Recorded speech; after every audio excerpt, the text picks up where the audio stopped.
Hello, boys and girls. Today we're going to have a Bible lesson from Acts chapter 9, verses 20 to 31. And we're picking up where we left off with a lesson about Saul.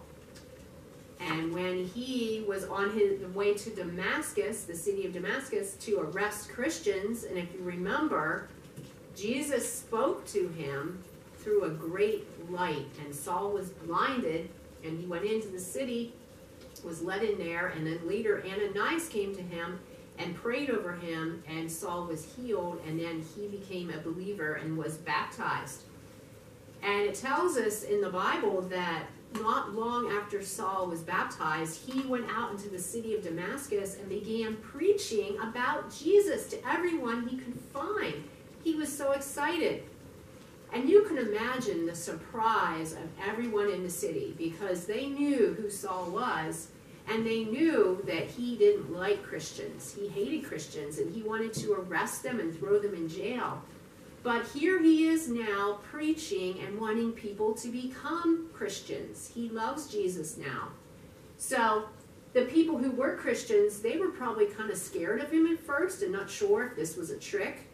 But after a while, they realized that it was true. Saul had truly changed. He was converted now. He loved Jesus.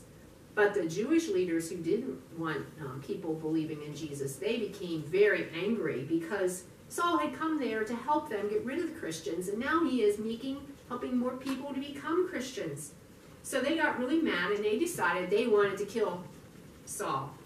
So the followers were trying to figure out how to get Saul out of the city. Now you might think, well, that's easy, but cities back then were very different. They had great big walls around them, and there were only certain ways you could get in through gates. So the Jewish leaders had all the gates guarded with soldiers so that they could catch Saul when he left, and then they could kill him.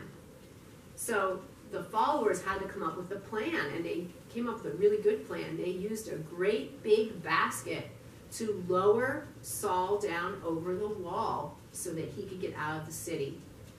And after he left the city, he went to Jerusalem. And you can imagine how everybody felt when he came into Jerusalem. Because when Saul left, remember, he was arresting Christians so they could be thrown in jail, and then some of them were killed. So when he comes back and he says, hey guys, guess what? I'm a Christian now. I love Jesus. They were probably afraid of him at first, and they didn't trust him. And it tells us in the Bible that a man named Barnabas was one of the first ones to trust Saul and to believe him.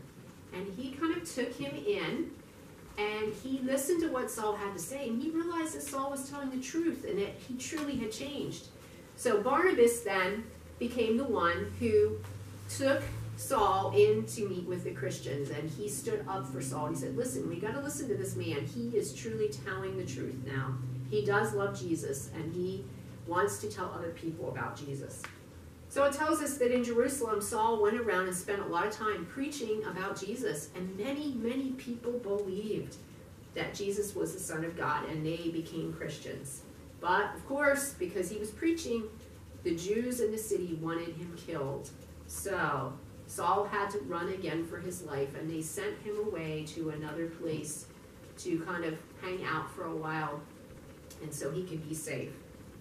So I think from this lesson today, we learned that some people think that a bad person can never change, but we know that's not true, because Jesus can change people's hearts.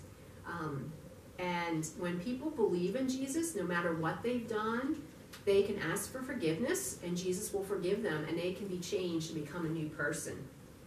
And also, I think Barnabas is a good example for us, because sometimes we have trouble trusting people who've changed, and we don't want to give them another chance, but Barnabas was willing to do that.